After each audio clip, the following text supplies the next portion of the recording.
मैनपुरी में सपा सैनिक प्रकोष्ठ के प्रदेश अध्यक्ष शरद शरण के नेतृत्व में तथा प्रेम विलास यादव की अगुवाई में एक रोड शो निकालकर जनता से सपा की प्रत्याशी डिम्पल यादव के लिए वोट मांगे गए और सैनिकों के शव उनके घर तक नहीं आते थे, इसलिए मुलायम सिंह यादव ने ये काम किया है।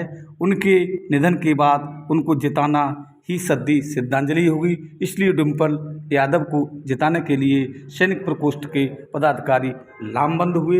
और क्या कुछ कहा है सैनिक प्रकोष्ठ के प्रदेश अध्यक्ष शरद शरण ने और राम प्रेम विलास यादव ने, आइए सुनते हैं इस पूरी खबर के जरिए। क्योंकि आज सारी चीज़ों को बंद कर देगा निर्वाचन आयोग। ये मूवमेंट बेसिकली आज समाप्त हुआ है। शुरुआत लगभग 15 दिन पहले हुई थी और ये बेसिकली पूरे प्रदेश के पूर्व सैनिकों का संगठन है।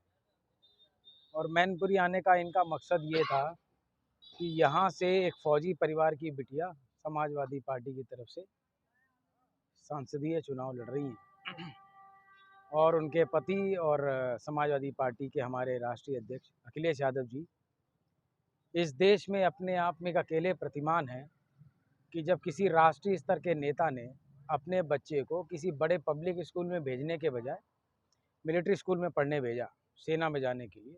आमतौर से नेता लोग आप जानते हैं कि बाहर विदेशों में अपने बच्चों को भेजते हैं।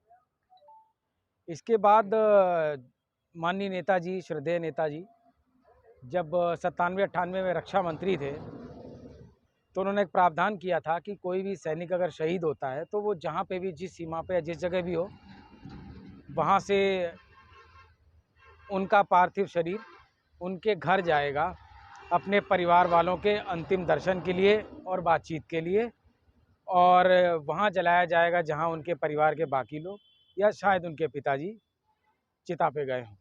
तो ये बहुत मार्मिक चीज़ है। दुख की बात यह है कि देश की आज़ादी के 50-60 साल तक कोई इस व्यवस्था के बारे में ना सोच पाया, ना किसी ने किया। जबकि नेताजी ने कहा था चाहे हेलीकॉप्टर लगे, हवाई जहाज लगे, फौज की गाड़ियां लगें, जो भी साधन संसाधन लगे, लेकिन अगर एक देश अपने वीर शहीद को उसके घर नहीं भेज सकता तो उस देश को रहने का अधिकार नहीं है। ये मर्म सिर्फ इसलिए है कि जब एक किसान का बेटा दिल्ली पहुंचता है तो वो किसान और किसान के बच्चों के बारे में सोचता है, और फौज में अधिकांश बच्चे ग्रामीण क्षेत्रों से आते हैं तो उनका दर्द समझने के लिए एक किसान होना था। इसीलिए आज की परिस्थितियों में यह बात साफ दिखाई देती है कि किसान के परिवार से नेता आगे बढ़ेंगे, देश की राजनीति में जाएंगे तो किसानों का भला होगा। तो कहीं ना कहीं जय जवान और जय किसान की आवाज़ में अपनी आवाज़ मिलाने के लिए ये सभी सैनिक 15 दिन से लगे हुए हैं और अंतर्मन से प्रार्थना करते हैं कि समाज में समाजवाद की स्थापना हो, सबको बराबर सम्मान मिले, चाहे कोई धर्म और कोई जाति हो।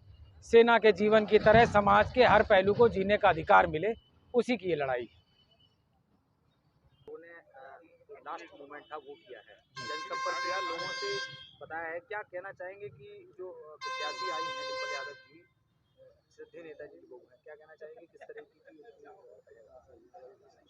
श्रद्धेय नेताजी को हम सब समाज के लोग, गरीब, मजदूर, खास करके सब फौजी, नेताजी को श्रद्धांजलि देने का काम करेंगे।